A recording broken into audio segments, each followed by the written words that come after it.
All right, hello everyone, and welcome to today's show from the Habura. For those of you who aren't familiar with the Habura or attending for the first time, the Habura is an online Bet Midrash dedicated to the classical Sephardi tradition of studying the Torah as a lens to understand God and His.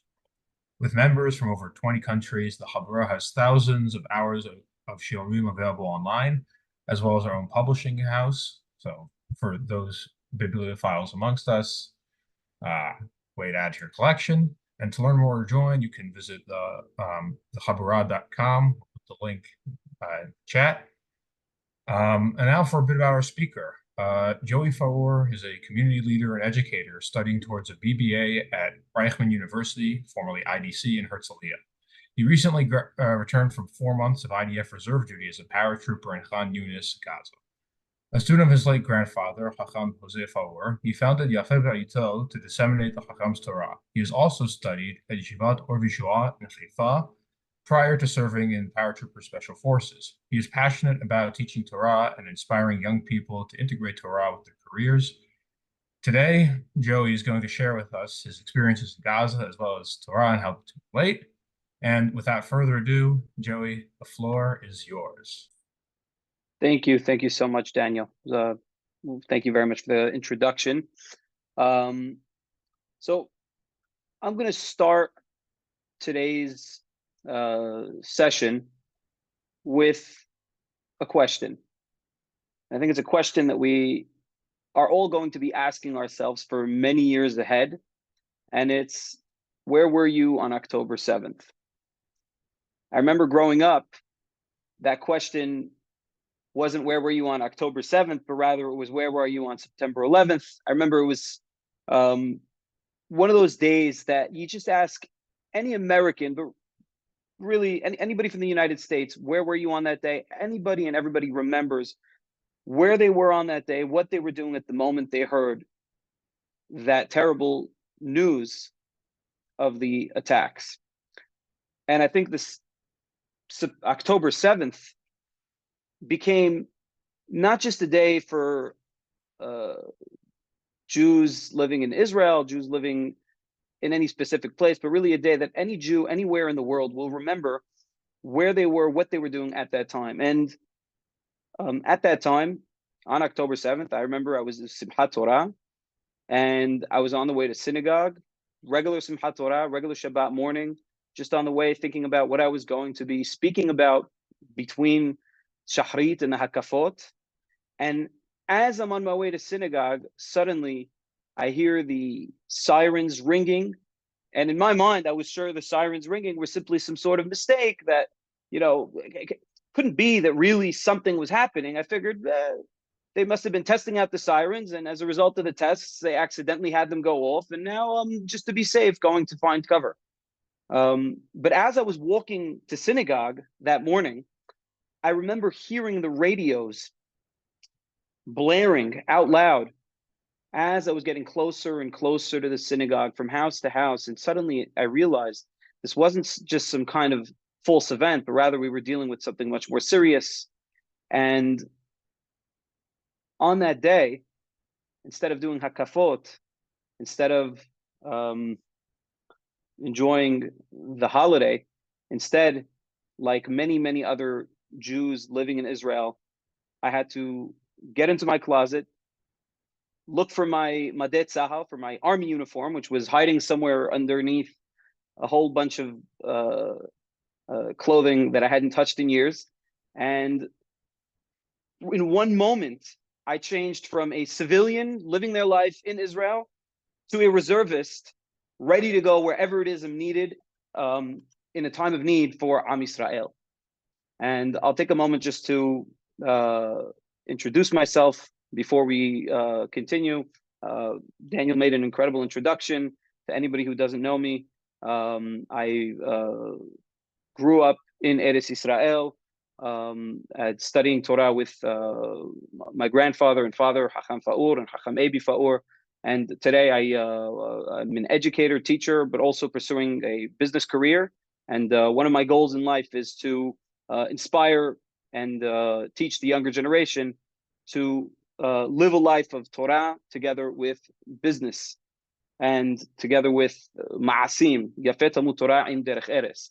And I think that mindset, which I strive to live my life in right now, is the same mindset that about 6 years ago compelled me to decide to enlist to draft into the IDF. And about 6 years ago, I drafted to the IDF with high aspirations. I ended up making it to Paratrooper Special Forces, where I served my entire service as a field interrogator.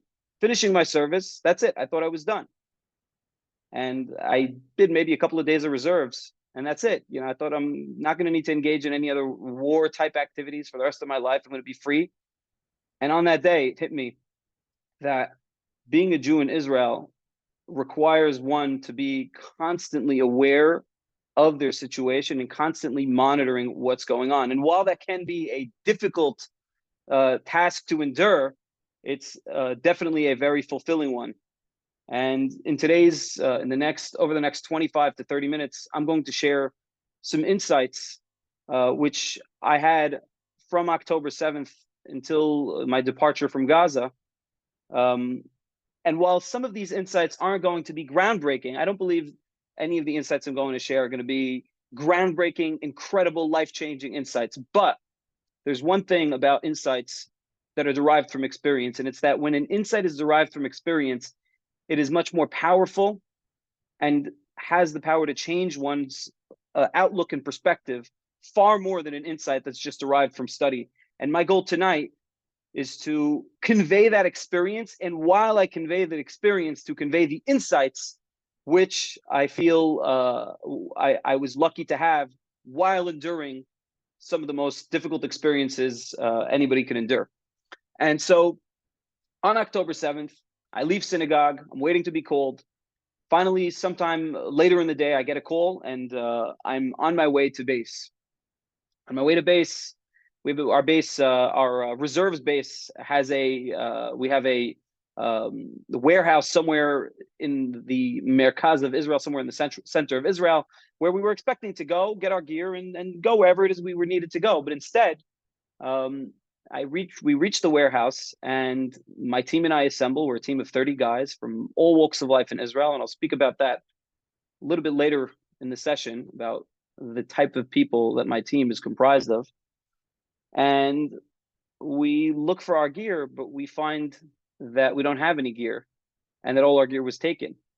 And we look for our equipment that had been safely stowed away for a time of need, and unfortunately, the equipment was all taken, and there was nothing to take with us down to battle. So we had to find gear. We finally found gear that was probably from the Second Lebanon War 25 years ago, extremely old helmets, extremely old vests. We got on those, and we were ready to go down south. Only there was one problem. The vehicles that were supposed to take us down to the south on October 7th to rescue people were not all operational. And unfortunately, 2 vehicles worked, 2 didn't. And me and about half of my team got stuck in the base. We couldn't even go down to the war zone to save our fellow brethren that were getting massacred and killed, because we had no vehicles to go down in. Some of us wanted to go with civilian vehicles. Some of us didn't feel it was the right thing to do, because there would have been mayhem. And I stayed on that base. And in the following 2 days, I made a few trips down south to visit my team and to be with them in those times of need, and to be part of the battles that took place in the south part of Israel. But I had a different job, and that job was to acquire as much gear as possible so that my team, when we're called to go inside Gaza, as we were later on in the war, can be prepared. And I'd always kind of looked down. I don't want to say looked down. I've always kind of not fully understood the importance of every single Jew living inside and outside of Israel in the Jewish story. But in those times of needs, on October 7th and October 8th, when I was stuck on that base somewhere in the center of Israel with no gear, trying to figure out how I'm going to get gear for my team, suddenly I was given the opportunity to see that everybody I reached out to, whether from Israel, from England, from France, Italy, Spain, South America, any Jew that I called on that day was ready to help, and to help as much as possible so that we can have as much gear, the necessary gear that would allow us to go into the battlefield ready.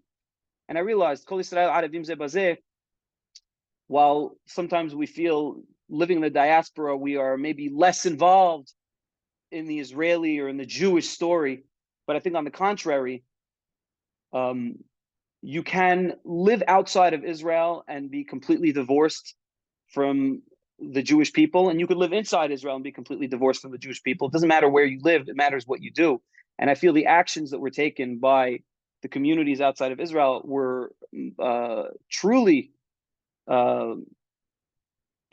pivotal in our ability to do whatever it is that we were able to do later on in Gaza. And by 2 weeks into the war, I finally had acquired every single piece of gear, from helmets to vests to specialized fireproof uniforms and boots and socks and heat gear and special sights and night vision, so that we can be ready to go in. And that was thanks to all of our ahim and ahayot living in and outside of Eretz Israel. So really, kol hakavod to everybody that took part. And I just want to remind all the listeners that while we are somewhat deep into this war, it's already been, almost 8 months, 7.5 months, that help is simply necessary for our ability to succeed as a people in this war. And the help we're getting from America, from other nations, all that support's amazing. But the internal support that we get from our brothers and sisters around the world, that support is what makes the difference and what gives the people on the ground the ability and the power to keep moving forward. So that was step one of the war. I'm stuck in some base, central Israel, acquiring gear. Finally, my team leaves the Jewish villages in the south of Israel that needed help being rescued, needed help being saved from the terrible Hamas terrorists that had infiltrated. And now we entered this 1.5 month period where we were just sitting, waiting to figure out what we're doing next. And unfortunately, Sahel has a little bit of an HR problem, especially in times of war, and they really couldn't figure out what to do with a large portion of the forces. We knew one thing. We knew that we were going to go in at some point. We didn't know where we were going to go. At one point, it looked like we were going to Lebanon. At another point, it looked like we were going to Gaza. And there was a 1.5 months of sitting and training and waiting. And in that 1.5 months, we had to make a decision. On one hand, we had just lost, I think every single person in my team had either known personally or had a friend of a friend who unfortunately didn't come home on October 7th. And it was a very tough time. If you think about it, probably our nation hasn't known a calamity of these proportions since being founded. That's the truth. But being soldiers inside the IDF in those difficult times required us to make a decision, which I feel is important to convey to people outward. Instead of mourning the tragic events that took place, we had to instead keep our minds focused on our mission at hand. And in order to keep our minds focused on the mission at hand, we had to keep our well-being at a maximum. And so instead of crying and being sad and mourning, we instead found ways to keep ourselves happy and entertained throughout the entire 1.5 months after October 7th, before we entered Gaza. And I know to some that may sound counterintuitive, but I think sometimes in life, in order to pass a certain obstacle, you need to know how to turn off your intuitive emotions, which seem in the moment to be important, and be focused on the mission at hand. And in order to be focused on the mission at hand, we had to watch movies. We had to stay entertained. We had to have barbecues. We had to have all those amazing things, which, again, if it wouldn't have been for the support of all our amazing brothers and sisters, we wouldn't have had those things. We had to have those things so that we could be ready the second we're called in to go into Gaza and do whatever it is we're needed to do. And we couldn't keep our minds focused on the morning. And we couldn't keep our minds focused on the calamities because we were busy thinking about the moment. And finally, after 2 months of waiting, on December 4th, 2023, a day I'll never forget, we were called to go into Gaza on a mission to destroy the Khan Yunis brigade of Hamas. And, we spent a few days preparing our gear and our equipment so that we can go in and do whatever it is we needed to do while inside enemy territory. And my team's specific goal in the war, just to give a little bit of background, was to protect the brigade commander and to facilitate his communications and navigation through enemy territory while he goes in. And the brigade commander is in charge of about 4,000 people that he has under him. So he's definitely one of the highest ranking officers to go inside and to be inside throughout the entire throughout the battles that took place. And so my team was ready. We had all of our equipment. We were ready to go in. And right before going in, there's this area called the Shetach Kinus. And the Shetach Kinus is this assembly area that all the forces go to before entering enemy territory. And we get to this assembly area. And as we get to the assembly area, we hear bombs and mortars flying our way. We don't know, is it our forces? Is it their forces? We don't know what it is. I remember asking my commander, what are these sounds? What are these noises? Why is the ground shaking? He said, yeah, they're shooting mortars. They're launching mortars at us in our direction because they know that we're about to go in. And as he's telling me this, I hear something 10 times louder than the original bombs and explosions that we heard. And I asked my commander, what's that? And he says, oh, that's us leveling the playing field inside Gaza. So really a war zone situation, about to go in. We're in the assembly area. It starts getting dark, and we're supposed to go in right as the sun starts going up. So the night falls, and we're just waiting to be called on the radios to go in. And we assemble as a team. And my team and I, and I'll give a little bit about my team, have been together since the beginning of our service. And we know each other very well. We're like brothers, real brothers in arms. And we're comprised of religious people, non-religious people, Ethiopians, Yemenites, Moroccans, Iraqis, Ashkenazim, Sephardim, Syrians, you name it, my team has it. And we're just about 30 people. So we really are a representation of I'd say almost every single type of Jew that lives in Eretz Israel can be found in my team. We have Jews that think they're non-Jews. We have non-Jews that think they're Jews. And we're all huddled together, just about to go in. And the commander got up to say a few words. And after he finished saying some words of inspiration, I got up and I said to my team, I would like to say a special tefillah before going in. And as I start saying this tefillah, there's bombs going from our direction towards Hamas, Hamas towards us, and we see a cloud of fire in the distance. And as we see the cloud of fire in the distance, I say Yehi Ratzon, Tefilat HaDerech. And in those moments, it didn't matter if you're religious, not religious, believe, don't believe. The entire team as one said Amen with Kavanah before entering Gaza. And we, right after saying Tefilat HaDerech, started walking towards where would end up being our last line of defense before entering enemy territory. And finally, as daybreak comes, we start walking towards Khan Yunis. And we have 120-pound backpacks. We're carrying God knows how much weight, God knows how much equipment, and we're walking by foot because unfortunately paratroopers don't have any armored vehicles to go into places with. It's either we come from the sky or we walk.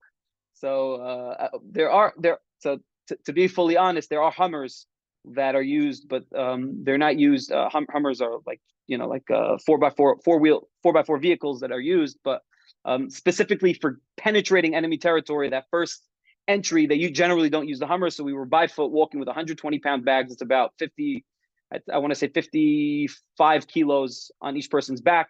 So it's quite a heavy amount of weight. And we start walking in, and we pass one border after another. There's fences. We pass one fence, we pass another fence.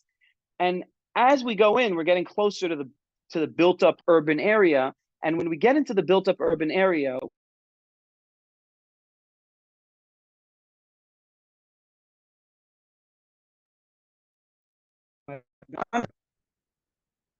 Yeah, we lost you Yes. for Yeah. Just a one few moment. moments. No problem. No problem. Sorry about that. As we get into this urban area, you lost me at a good moment.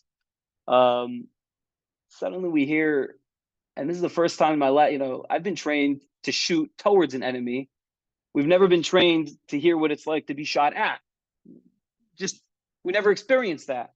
And for the first time in my existence as a soldier, suddenly I'm being shot at instead of shooting towards. I'm being shot at, and I hear the bullets flying near my ear, and it sounds like nothing, like phew, like you just hear a little, you know, breeze of air go past your ear. And it took us a minute to figure out that we were being shot at, but suddenly it hit us that at a distance of no more than 50 meters, we're being shot at from a building, the second story of a building. And as we're being shot at, the entire team lays down and starts shooting back at this point of conflict, at this apparently dangerous area. Maybe the terrorist that's shooting at us, we don't even know what's happening.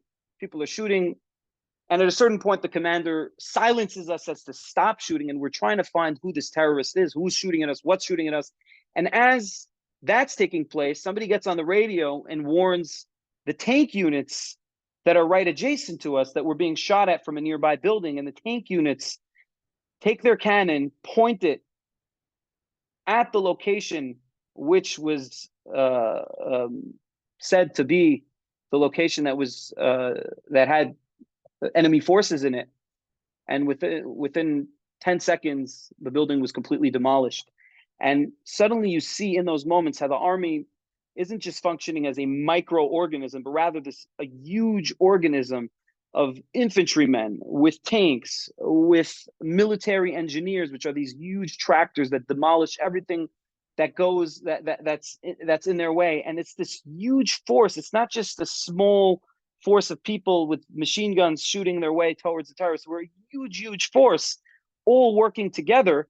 And to be quite honest, it's it's amazing to see how people that I don't know who these people are, never heard of them, don't know anybody in the adjacent unit, but they're protecting me, I'm protecting them. We're all part of this huge force called the Israeli Defense Forces with one mission, which is defending Am Yisrael from our enemies. And the building gets destroyed, and we go in, and now we spend a couple of days literally in a war zone under fire. There's no day, there's no night. There's shooting and explosions left and right and left. And we reach this house that we're supposed to spend the night in, and it's basically a villa that had been previously evacuated before we got to. And I just need to make a note because I know this video is going online. There was not a single point in our time in Gaza that we were not 100% careful not to accidentally do something that could hurt civilians. And so these houses that we would go into were previously evacuated by the IDF, and there were many measures taken to make sure that there was not a single civilian in those areas before our entry. There were leaflets thrown from the skies, there are pamphlets, there are phone calls made to the municipalities in those areas, phone calls made to specific clan leaders in those areas. So really, when we entered Khan Yunis, we were entering an empty, sterile environment that anybody that was left in was either terrorist or somebody that was crazy and didn't mind the IDF storming wherever it is they were. And the mission was only one mission. It was destroying the Hamas terrorists that were there and not hurting anybody that wasn't somehow connected to Hamas, not touching anybody that's a civilian, not touching any innocent people. And it's important for me to iterate that because sometimes it's easy to buy into certain narratives that are disseminated in the media. And it's important for me to mention that as somebody that was inside, that we never did anything that was intended to hurt civilians and never did anything that was intended to hurt people that were not Hamas terrorists. And so we were always careful, extremely careful, even when we would enter a house, to make sure that we weren't entering a house that had people that could accidentally get hurt by our presence. And so we entered this house after a couple of days, we entered a house to rest in. And I remember it was a Shabbat. And Finally, things had calmed down. There were a little bit less explosions. There was a little bit less mayhem. And I was thinking to myself, I'll finally have Sa'udah Shilishit, even though we're in Han Yunis. I'll have Sa'udah Shilishit, and it'll be good. I'll say Beracha, it'll be fantastic. And as I'm about to say Hamosi Lechem Min Haaretz on this beautiful loaf of bread, or what seemed to have been a beautiful loaf of bread, my commander tells us, guys, get up, get your bags. We're moving to a new location. Oh, no, we have to move now to a new location, pick up our bags, fold up everything, put the 120-pound bags on our back, start walking to a new location. We get to a new house. And now this house, our commander tells us, is actually right on the front line. So anything forward has not been cleansed yet from Hamas. Anything behind us is completely clean. And now we're supposed to spend the night there. So it's Friday, Shabbat afternoon. Instead of having Seudah Shlishi, I'm switching locations. We get to this new location. As we get to the new location, machine gun fire starts coming our way from one of the nearby houses. And we realize we're in a completely uncleansed open area that we can easily be targeted by Hamas terrorists, which all they need to do is come out of a tunnel and point an RPG at us, and that's it. We're done. And that evening, in order for us to be able to sleep, we would sleep on shifts. So we had guard duty. We had a couple of locations that turned into a couple of parts of the house that we were staying in. From all sides, we'd set up these guard stations, and we would do shifts. You'd sleep for an hour, you'd guard for an hour, sleep for an hour, guard for an hour. And my guard duty came at 3 a.m. that night, after that whole mess of wanting to do Sa'udah Shlishit, switching houses, getting shot at, and not having Sa'udah Shlishit. I wake up in the middle of the night. I'm guarding in my guard duty. I have my night vision goggles on, and as I have my night vision goggles on, I see bullets flying my way towards me, and I realize I'm being shot at. And I want to just give 2 insights from that moment. Number one, I never understood what it meant when it says in the Torah, "Ve'asefu hashoterim ledaber el ha'am," and the officers speak to the nation before the nation goes into war. Ve'ameru mi ha'ish hayareh ve'rach halevav, who is the man that is scared and soft-hearted, yelech ve'yashov leveto ve'lo yimaset levav achiv kivavo, should go back to his house and not cause his fellow brothers to be scared and fearful like him. And I always wondered why Harambam in Ilchot Melachim chapter 8 halacha aleph, chapter 5 halacha aleph says, in other words, when it says these pesukim that you cannot be scared, and if you're scared, you should not stay in the battlefield, he says these pesukim are literal. They're what they mean is what you hear, the peshat. In other words, you cannot be fearful when you go into war. And it was always odd to me that this was a literal mitzvah, because how could you control your fear? Your fear is just there. There's nothing that you could do with the fear. If you're scared, you're scared. If you're not scared, you're not scared. How could I somehow actively make myself not scared before going into war? And if I can't make myself not scared, does that mean I'm obligated to not go into war? See, the thing is, before you enter, it's scary. It really is. And you have a lot of doubts, and you're not sure what's going to be. And if Hatz v'shalom, you may get hurt. You may come home. You may not come home. You may come home not in one piece. Hatz v'shalom. But when you're inside and you're getting shot at, it's a completely different existence. Suddenly, you have to have full bitachon in HaKadosh Baruch Hu in order to get through those moments. And I remember when being shot at, I was thinking about this pasuk. I was thinking about how could it be that I'm not scared if I'm being shot at? How does it make sense?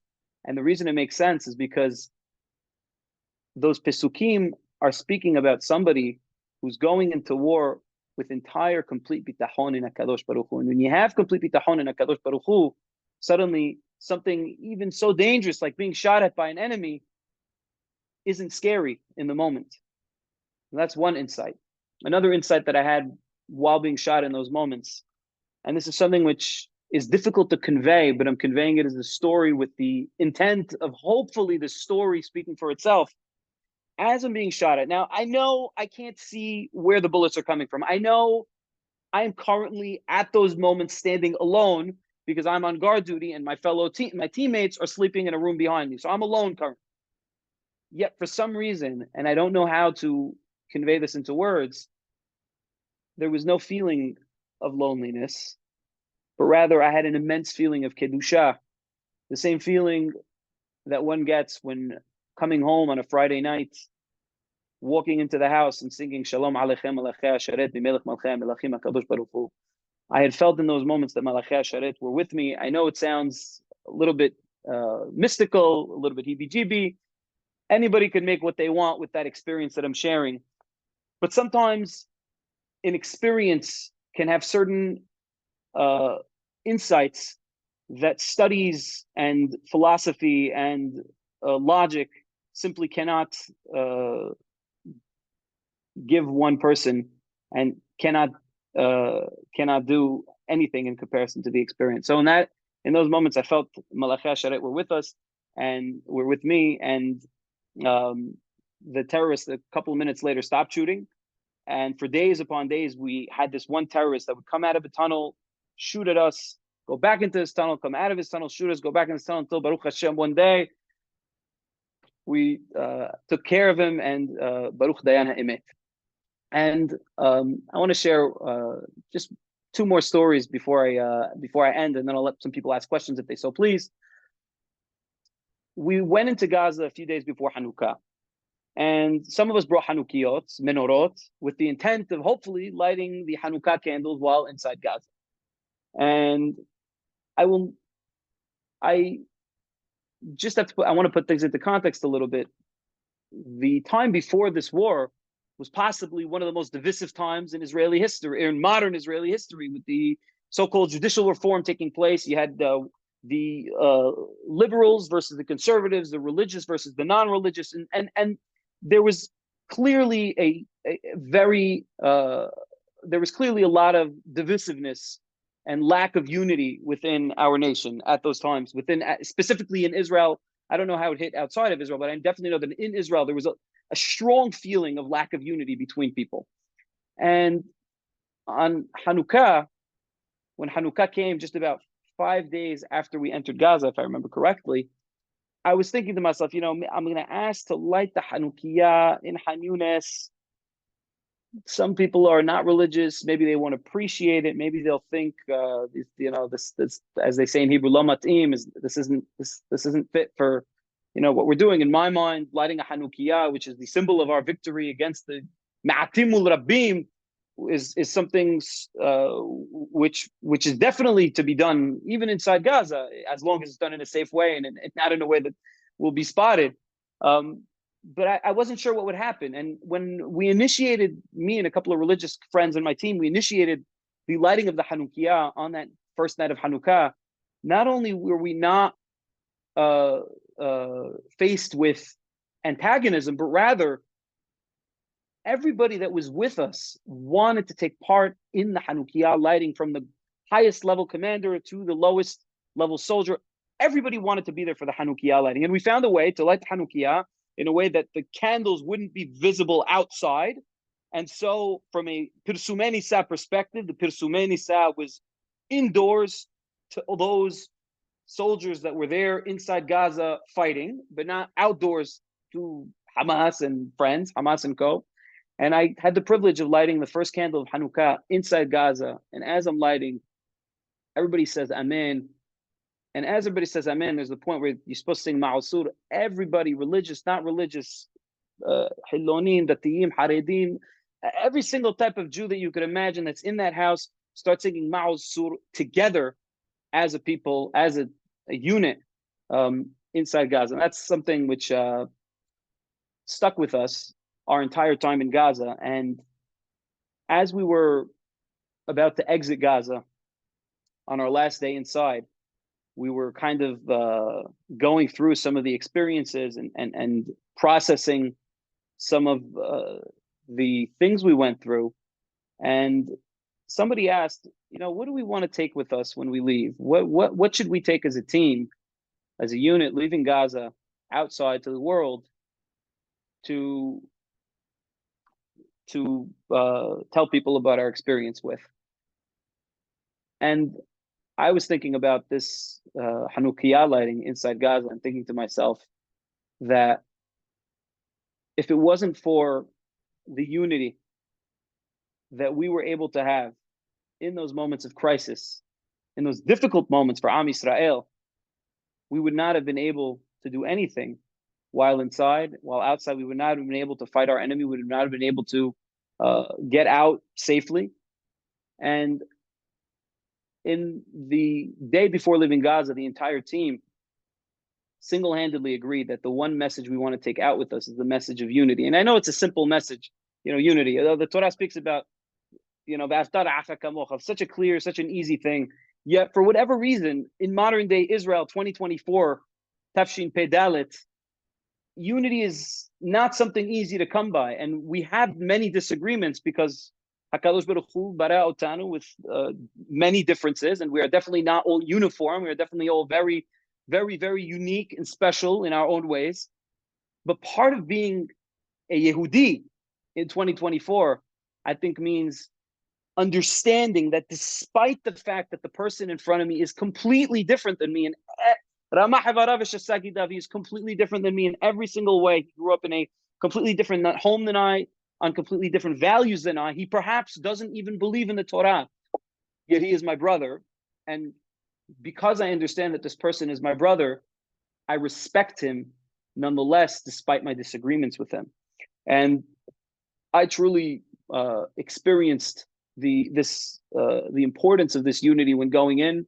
As I said, my teammates are extremely diverse. We have Jews, non-Jews, Jews who think they're non-Jews, anything you could expect, anything you could imagine. Yet we were able in those moments, on that fateful day of October 7th, to forget about all of our differences and simply come together as one unit, fighting with one goal, which was the goal of protecting Am Yisrael. And leaving Gaza, that is the message that I took upon myself to Beli Neder, share and disseminate outwardly towards and to anybody that I speak to, because as simple as it is, it's simple to think about and it's simple to know its importance. Yet, for whatever reason, time and time again, we have a difficult time implementing and passing on this important message of unity. So I hope through the experiences I just conveyed, this message of unity will be easier to accept and easier to implement, as opposed to just thinking about unity as some abstract idea or abstract important value, as we generally do. So that's one thing I'd like to finish with. And I'd like to thank everybody for listening and taking part in my story of from October 7th until today. If anybody has any questions, I'm more than happy to answer questions for the next 5 minutes. Otherwise, thank you very much. And thank you to the Habura, to Sina, to Daniel, and to everybody who made this possible and organized this beautiful platform. Thank you very much. And really, it was my pleasure. All right. If there are any questions, any takers?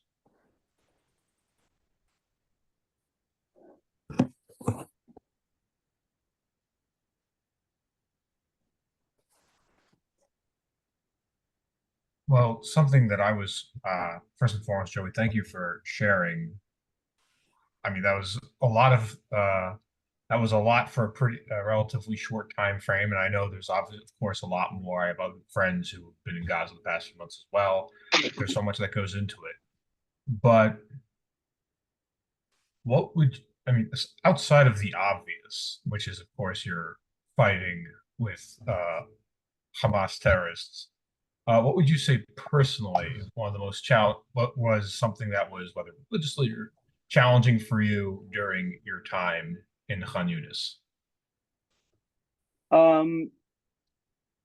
There were definitely many challenges, as physical and spiritual. There's one challenge that was my personal challenge. A little bit, everybody has their personal challenge. Everything, obviously there were many difficulties, but for me, my personal challenge was actually studying Torah, because I like to try to study Torah on a daily basis. And when you're in a state of war, you can do basically everything. You can hang out, you can waste time, you can watch movies. And yes, even inside Gaza, I found a way to given my team the pleasure of watching movies. Yet studying Torah was very difficult. And I have a close teammate of mine who, while we were in our regular service, was seemingly not very observant. And suddenly in reserves, he comes. He's wearing a tzitzit, kippah. He's has books with him. And I remember before entering Gaza, we all, as I said, we had these heavy bags, and I saw his bag was a little less full looking than ours. So I asked him. I told him, "Can I put some stuff in your bag, to alleviate some of my weight?" He said, "No, I have very heavy stuff in my bag." So I open his bag and I see inside Kuzari, Parashat Shavua, Gemariot. The guy's taking a whole library with him to Gaza. I said, "What are you doing? Take the books out, bring, print some papers. You don't have to bring the whole thing with you." He said, "No, this is what I'm bringing with me into Gaza." I said, "Okay, fine," respected him. And when we were inside, we're getting shot at. We're getting, there's bombs, there's explosions, there's mortars coming our way, there's Hamas terrorists in close proximity, and he's sitting with his books and studying Torah. And at a certain point, I really have him to thank. I was able to study Torah through being his havruta and through answering questions that he had b'divrei Torah, because he's relatively new in studying Torah. So he would come to me, ask me questions, uh, I used his love of studying Torah to help me with my challenges of not being able to study Torah while inside. That's my personal challenge. I know it's not such a huge sounding challenge, but for me, that was something that was definitely a bit of a challenge. Well, personal challenge, of course, is different for every person. So thank you for sharing. If anyone has any further questions, anything at all,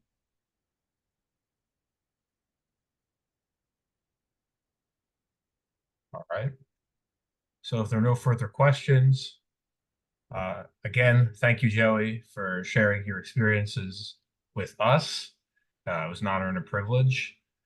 And thank you to everyone who joined us today to listen to Joey speak.